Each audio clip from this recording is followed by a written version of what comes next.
Buenos días a todos.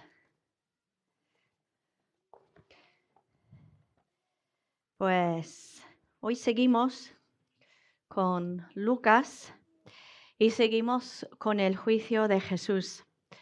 Si os acordáis, la semana pasada Jonathan nos habló de la negación de Pedro y también nos habló de la primera parte del juicio. Y para que sabemos dónde estamos, me gustaría repasar un poco, porque realmente donde estamos hoy es la segunda parte de 3 partes del juicio de Jesús. Jonathan nos enseñó lo completamente injusto y fuera de orden que fue el principio de los juicios, digamos, y no va a mejor hoy, va a peor. Recuerda que él nos enseñó que en un juicio judío tenía que ser público, el acusado tenía que tener una defensa y su culpabilidad tenía que ser demostrada. Si tenía que celebrar de día, si era con pena de muerte, la sentencia tenía que ser deferida. Y el sumo sacerdote no intervenía hasta el final para no influir. Y ya sabemos que hasta este momento que estamos hoy, eso no pasó con Jesús. En realidad, Jesús se enfrentó a 6 juicios diferentes. Los primeros 3 eran religiosos, lo vimos. Uno en la casa del ex sumo sacerdote Anás, otro delante del sumo sacerdote actual, Caifás, del tercero delante del Sanedrín, la asamblea. Y luego vienen 3 juicios civiles delante de los gobernadores romanos. El cuarto delante de Pilato, luego delante de Herodes Antipas y finalmente con Pilato de nuevo. Hoy vamos a ver los primeros 2 de esos 3 juicios civiles, delante de Pilato y delante de Herodes. Entonces vamos a leer a partir de donde terminamos la semana pasada. Vamos a leer a partir de Lucas 22, 70, porque eso nos ayuda a pillar dónde estamos, hasta el 23, 12. Entonces, vamos a leer. ¿Eres tú entonces el Hijo de Dios? Le preguntaron, esos son los escribas, los fariseos, la asamblea. Le preguntaron a una voz. Vosotros mismos lo decís. ¿Para qué necesitamos más testimonios? Resolvieron. Acabamos de oírlo de su propio labio. Así que la asamblea en pleno se levantó y lo llevaron a Pilato. Y comenzaron la acusación con estas palabras. Hemos descubierto a este hombre agitando nuestra nación. Se opone al pago de impuestos al emperador y afirma que él es el Cristo, un rey.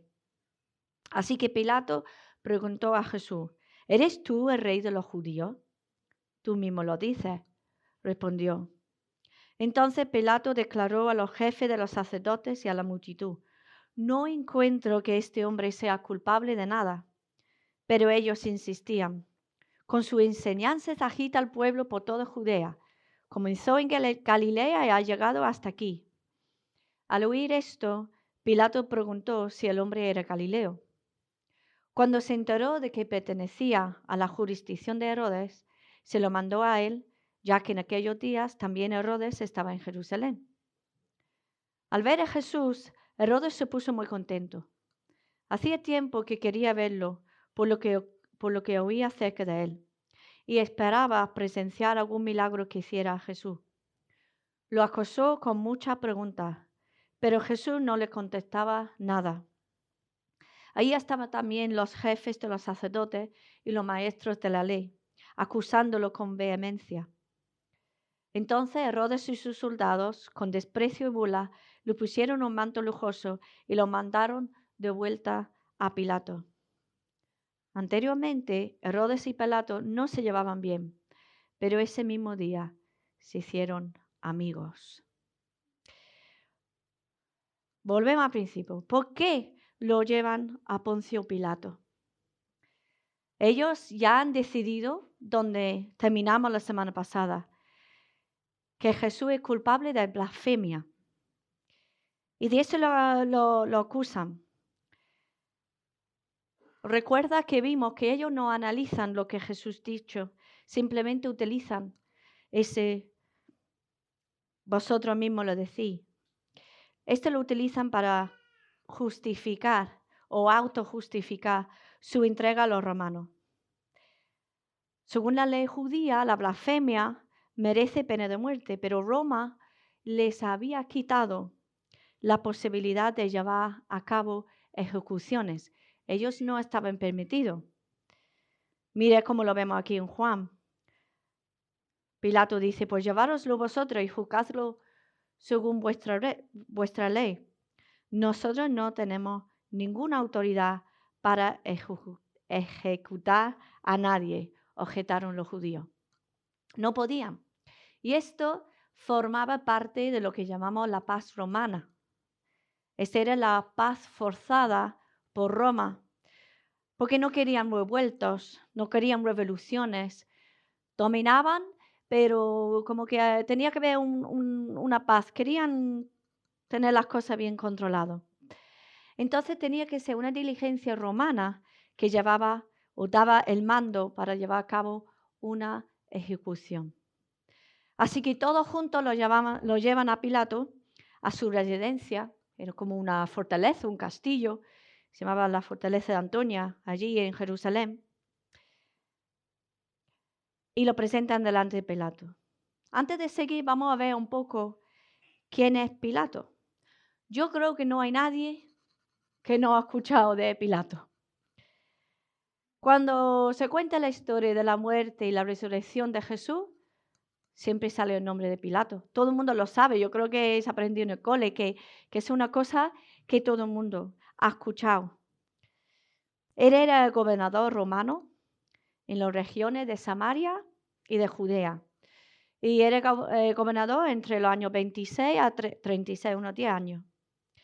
Jerusalén, como sabéis, estaba en Judea.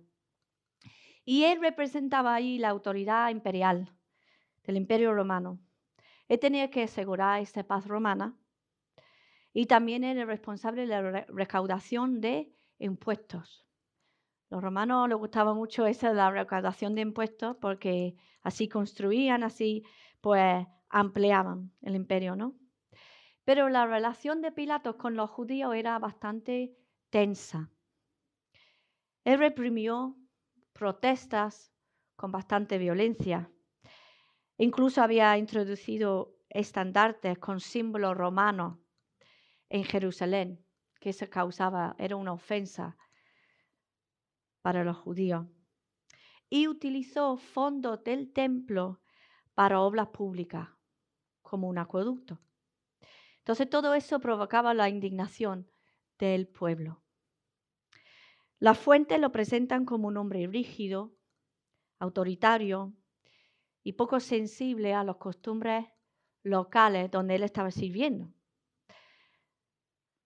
Tenía un pragmatismo político, era una persona bastante obstinado y tenía poca habilidad diplomática frente a la población judía. Pero con todo eso, también era calculador. Quería evitar conflictos. Quería evitar que los judíos se quejaban a Roma de él, porque eso podía perjudicar su reputación. Entonces él tenía que evitar como fuese más problemas. Así que cuando se presentan todos, el Sanedrín, que recuerda que era un grupo grande, allí delante de su casa un viernes por la mañana, encima, viernes de Pascua, pues es otro dolor de cabeza para Pilato. Él ya habría visto el ambiente que había en Jerusalén con Jesús. Seguramente estaba al tanto de las cosas que pasaban en el templo, de cómo Jesús había tirado las mesas, de las enseñanzas. Él sabía que había cosas, que no era algo nuevo para él. Y muchas personas estaban en Jerusalén esta Pascua. Sabéis que se llenaba la ciudad. Entonces es un momento del año que él necesitaba evitar conflictos. Ay, aquí los tengo delante de mí, estos judíos con sus costumbres raros y su religiosidad. Y ahora vienen a mí.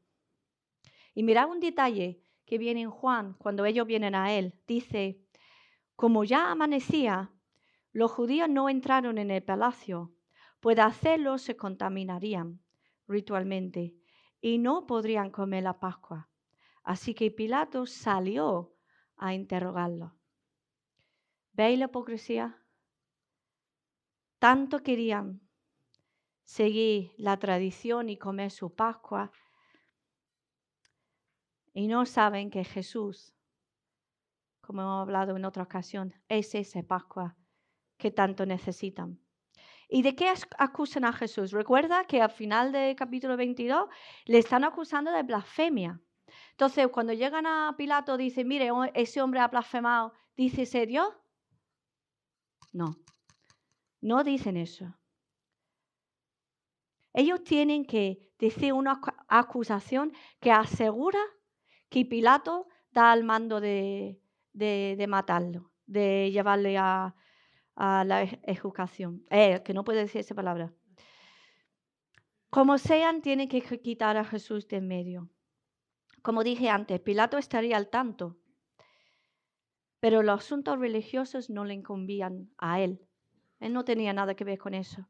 Entonces buscan 3 acusaciones que le interesarían a Pilato. Mire lo que dicen. Hemos descubierto a este hombre agitando a nuestra nación. Se opone al pago de impuestos al emperador y afirma que él es el Cristo, un rey. Vamos a ver estas acusaciones. Primero, agitando la nación, llevando al pueblo por mal camino. En otra versión pone pervirtiendo la nación. ¿Es verdad que Jesús hizo eso? No. En ningún momento Jesús incita a la revolución, a la rebeldía. En ningún momento Él desobedece a los romanos. En algún momento Él vive como un ciudadano que no hace lo que tiene que hacer e insta a sus seguidores a hacerlo. No. Esta acusación no tiene ninguna base. Sí agitaba a la gente, pero la agitaba de manera espiritual.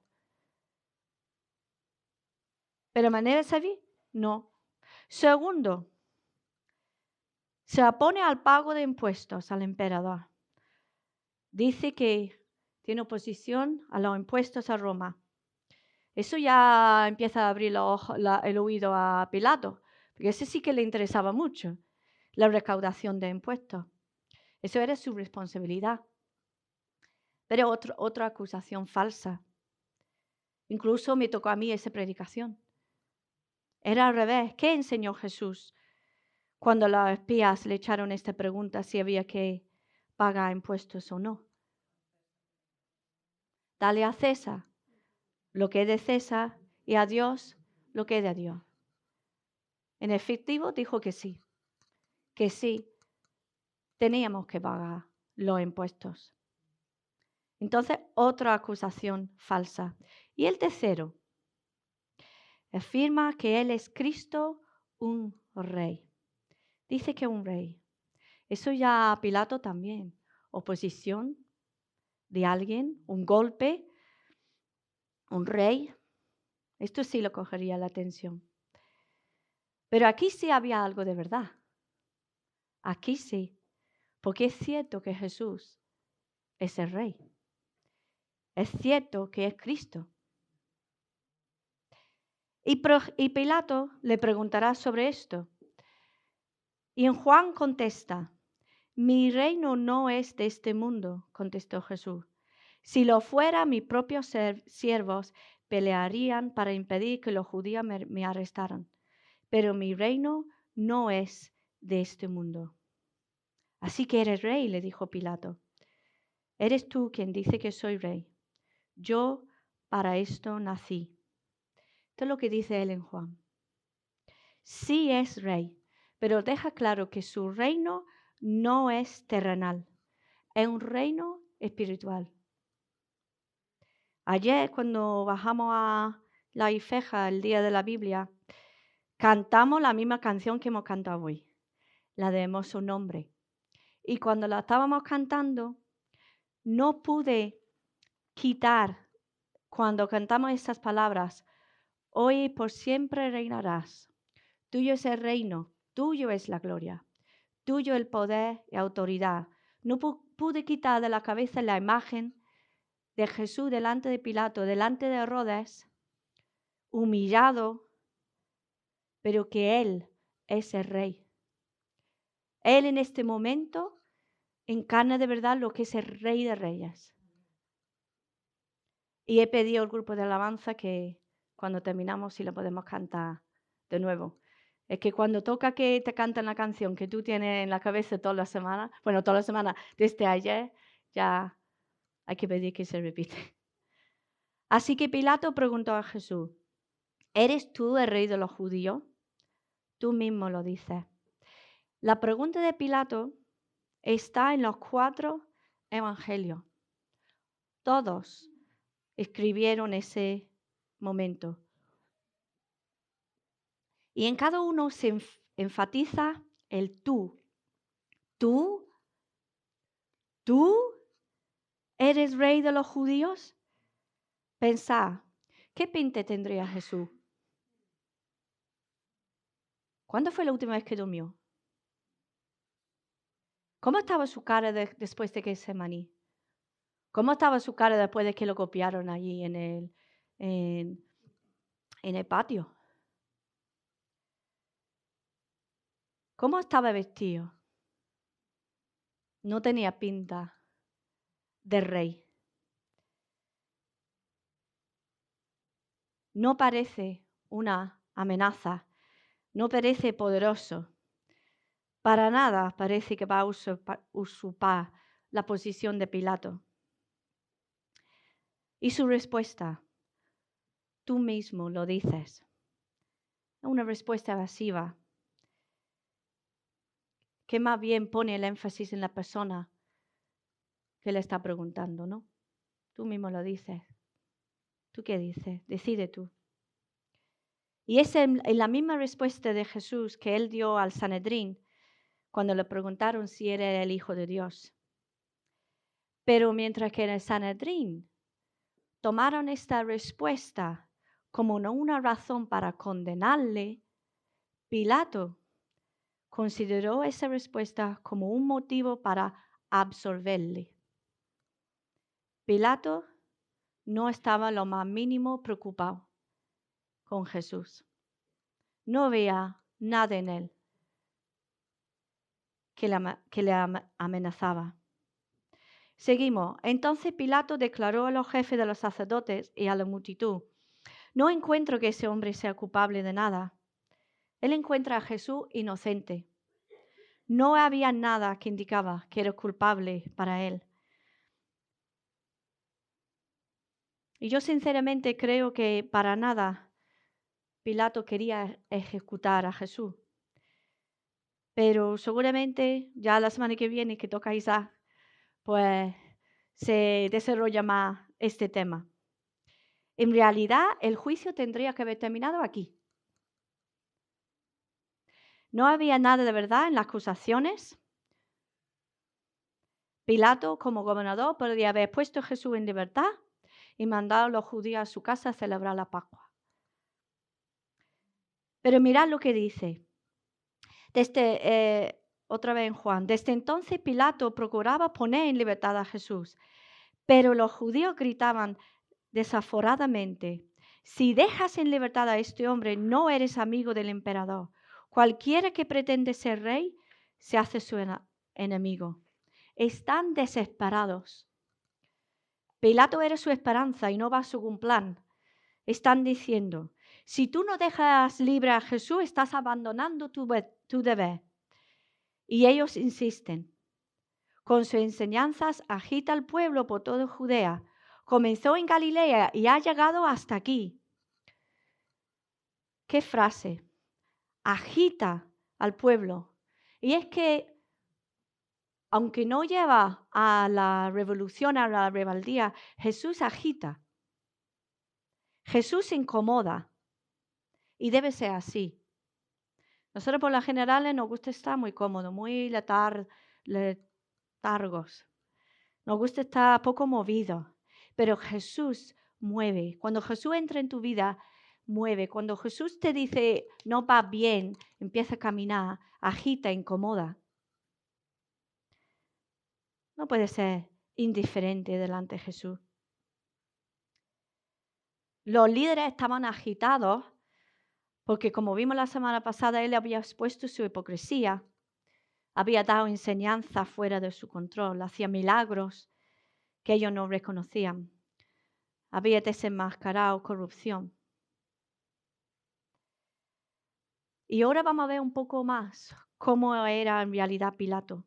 Como dije, el juicio tenía que haber terminado aquí, pero Pilato, ante la insistencia de las voces del Sanedrín, no es firme. No sabía qué hacer. Realmente se ve entre la espalda y la pared, la espada y la pared. No quería hacer nada, pero estaba atrapado. No quería condenar a un hombre inocente, pero no quiso problemas con los judíos. Es una oportunidad para ganar un poco más su favor, a mejorar su popularidad. Y se le presenta una manera de evitar tomar una decisión. ¿Lo habéis visto? Seguimos. Dice, al oír esto, Pilato preguntó si el hombre era de Galilea. Si el hombre era Galileo. Cuando se enteró de que pertenecía a la jurisdicción de Herodes, se lo mandó a él, ya que en aquellos días también Herodes estaba en Jerusalén. Una persona podía ser juzgada en el sitio donde le estaban juzgando o de dónde era, de dónde provenía. Y al decir que Jesús había empezado en Galilea, esta zona no pertenecía a Pilato, sino a Herodes Antipas. Era su momento. Si lo mandase a Herodes, quizás éste tomaría la decisión. Y él, Pilato, no condenaría a un hombre inocente, pero tampoco tendría problemas con los judíos. Le venía de maravilla. Literalmente quitaría al muerto de encima. Además, ganaría un poco, porque esto mostraría cortesía política. Respetando tu zona, te lo mando a ti, un poco como a veces pasa aquí, ¿no? Que si esa administración, que si el otro. Hay que hacer las cosas bien entre las diferentes zonas políticas. ¿Alguna vez te ha pasado que tú vas a hacer papel en las administraciones públicas y en realidad no llegan a atenderte? Dicen, no, que es que aquí no corresponde, es que tienes que ir a no sé qué, no sé cuál. Vale, y tú vas allí con todos tus papeles, así ilusionado, y llegas allí, coges tu turno, y vas. No. Esta parte sí, pero esta parte no. Tienes que ir a no sé qué. Y llegas con una frustración y realmente llegas a la conclusión que nadie sabe atenderte o que no quieren atenderte. Y es un poquito lo que pasa aquí.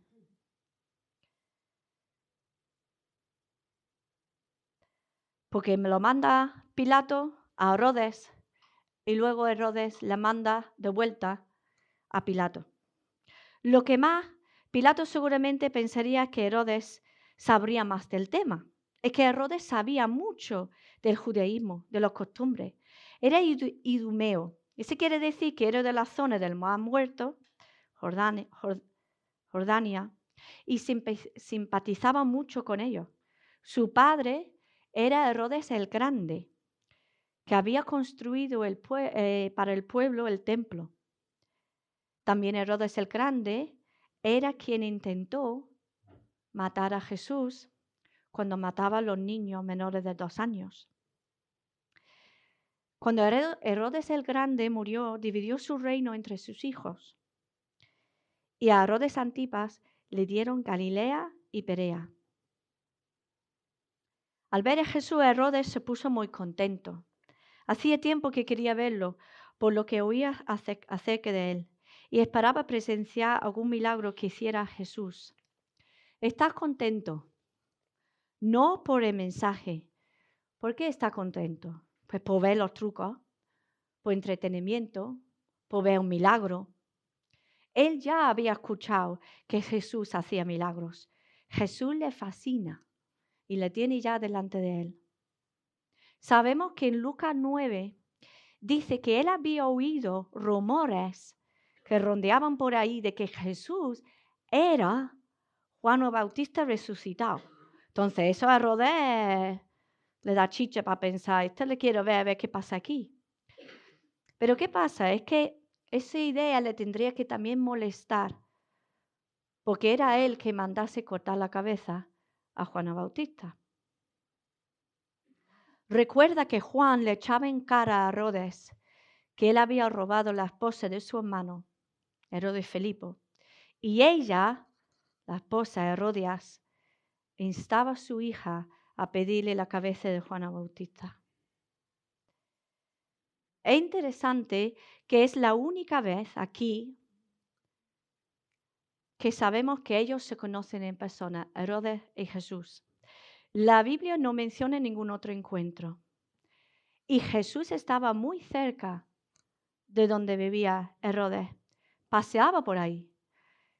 Incluso un día los fariseos se acercan a Jesús y dicen, mire, Herodes quiere matarte. Y él dice, id y decile a ese zorro, mira, hoy y mañana seguiré expulsando demonios, cenando a gente, etcétera, etcétera. Pero Jesús no fue a ver a Herodes. Es como que Jesús pase de largo a Herodes. No quiere nada que ver con él. Entonces la única vez, y Herodes deseando verle, porque le fascina, es en este juicio. ¿Y qué pasa? Dice, lo acosó con muchas preguntas, pero Jesús no le contestaba nada. Ahí estaban también los jefes de los sacerdotes, los maestros de la ley, acusándolo con vehemencia. ¿Por qué no contestaba Jesús? Puede haber varias razones. Puede ser, él ya conocía el corazón de Herodes. Juan el Bautista ya le había dado un mensaje muy duro y le había enfrentado con la verdad y le había dado una oportunidad de escuchar y arrepentirse. Pero Herodes no lo hizo. No escuchó el mensaje. Si no escuchó a Juan, ¿escucharía a Jesús? No. Herodes no estaba escuchando. Herodes hacía preguntas tras preguntas tras preguntas, pero no quería escuchar la respuesta. Esta es una lección que podemos nosotros aprender, porque a veces la gente nos hace preguntas sobre Jesús, sobre Dios, sobre nuestra fe, sobre la Biblia, pero no significa que necesariamente quieren escuchar lo que tiene que decir para ellos. No sé si alguna vez te ha pasado eso con alguien, que empieza a hacerte preguntas y tú te ilusionas, ¿no? Dices, ay, ¿qué tal? Y luego te das cuenta que no has llegado a ningún lado realmente. Que has dado vueltas. Que termina la conversación y no hay nada. Que no han tenido realmente ningún deseo de escuchar de verdad lo que tenía que decir. En una enseñanza Jesús dice, no eches las perlas a los cerdos.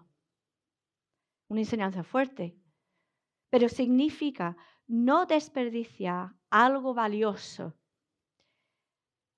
o algo precioso en personas que no lo van a apreciar. No está diciendo que las personas no está diciendo que esas personas son cerdos. Está diciendo que un cerdo no sabe apreciar una perla. Y hay personas que no saben apreciar un mensaje precioso. Herodes no quería escuchar la verdad, solo quería el milagro. Pero no le desanimamos con eso, seguimos hablando, pero que tengamos en cuenta que no siempre no escuchan. Y tenemos cuidado. Entonces Jesús no tenía nada que decir a Herodes. Pero luego yo me pregunto, ¿pero Herodes estaba fascinado por Jesús? ¿Y por qué no Jesús usa esta fascinación que Herodes tiene por él para salvarse la vida? Para apelar a su inocencia. Herodes estaba deseando escucharle. Están allí los judíos acusándole con toda voz y todo odio, y Jesús callado. Hace caso omiso de los judíos. Lo más normal en un juicio es que intentas por todos los medios probar tu inocencia.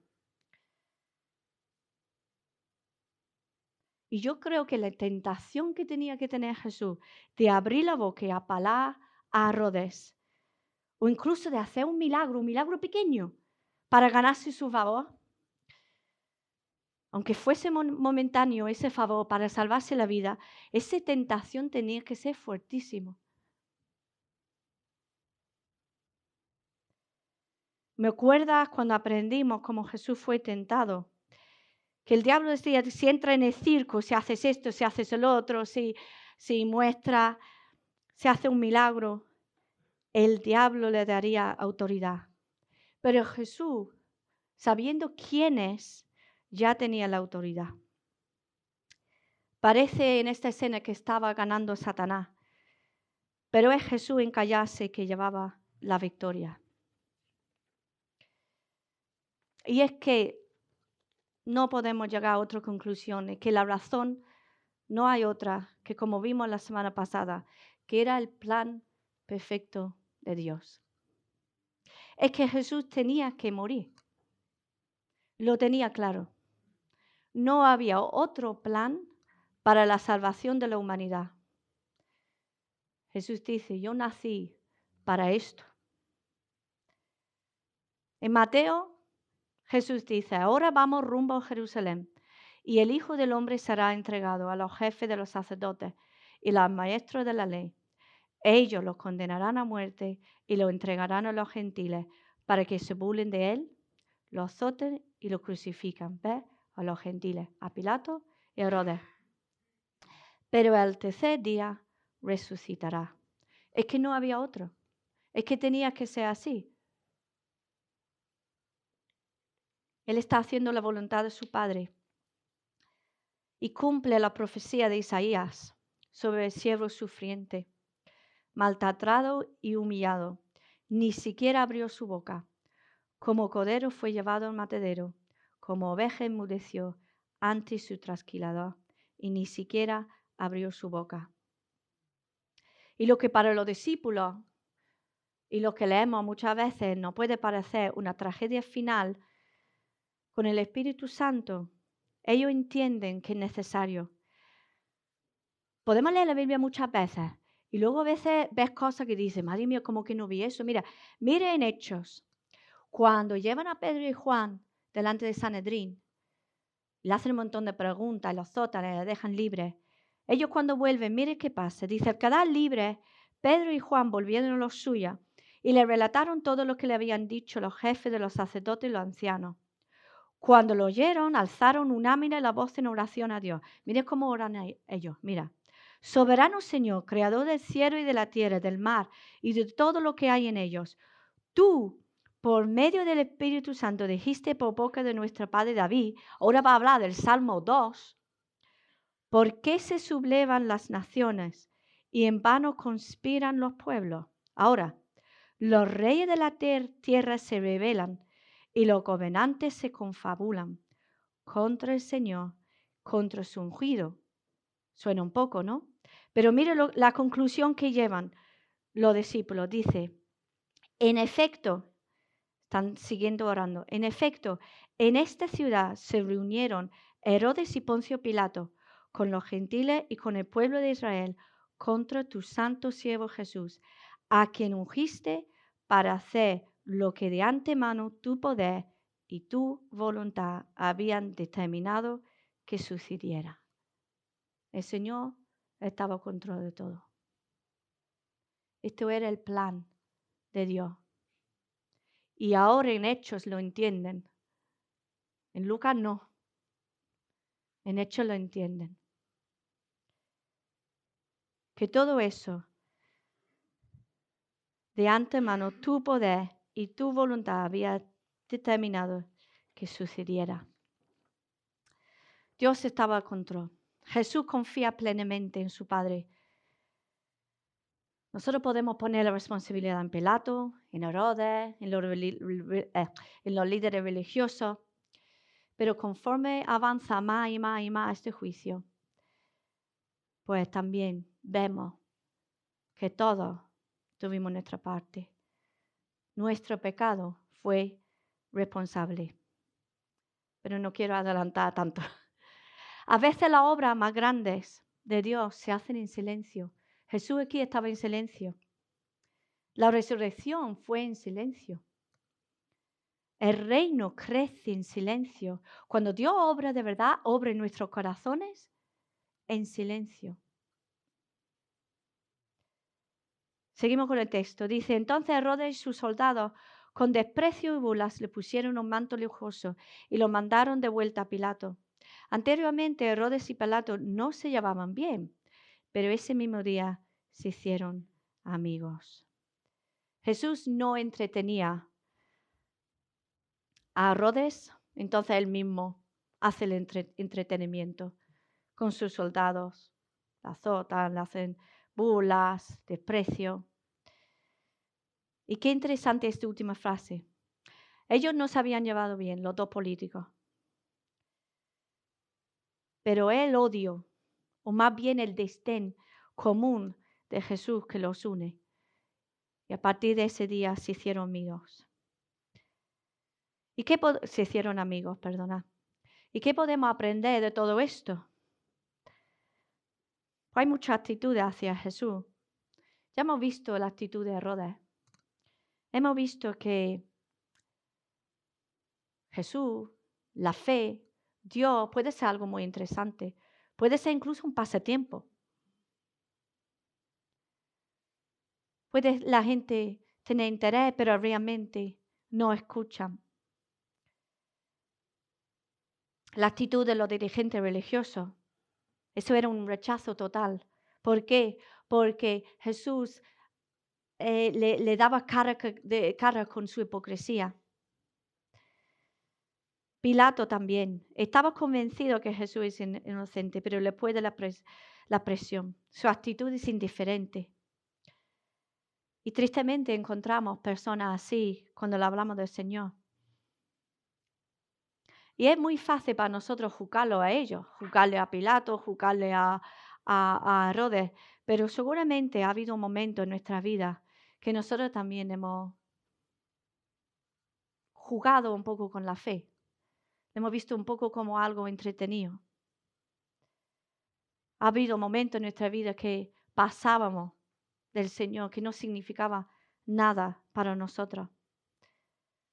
O incluso como Herodes tratamos a Dios para conseguir algo que nosotros queremos. Él quería un milagro, quería ver cosas. A veces queremos ver cosas de Dios.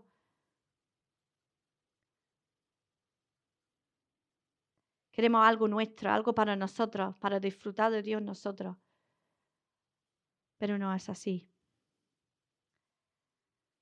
Pero no sea que terminamos nuestro tiempo aquí pensando que todo es una tragedia. Voy a terminar con una cita final de Harry Ironside, que nos devuelve a la perspectiva bíblica y dice aquí, no había poder en la tierra ni en el infierno que hubiera podido obligar a Jesucristo a morir como lo hizo. No necesitaba haber muerto en absoluto. Era el Hijo de Dios sin pecado. Herodes y Pilato lo vieron. Era inocente. Eligió morir como nuestro sustituto. Quedamos con esta idea. Voy a orar y pido si podemos cantar la canción. Si queréis subir vosotros. Bueno, Señor, gracias porque tu palabra nos enseña. Señor, ayúdanos a recordar que a veces nuestras actitudes hacia ti no son todo lo que deben ser, pero ayúdanos a verte siempre como tú eres, con autoridad, como rey, que no hay nada, Señor, que tú no sabes. Padre, ayúdanos a humillarnos, porque tú te humillaste, pero a punto que nosotros nunca vamos a poder entender. Ayúdanos a humillarnos delante de ti y reconocer que tú eres Rey, que tú eres el verdadero Rey, Señor. Y no hay nada, ninguna autoridad que te pudo en ese día quitarte lo que eras tú y lo que eres tú, Señor. Y ayúdanos, Señor, a atesorar esto en nuestros corazones y vivirlo.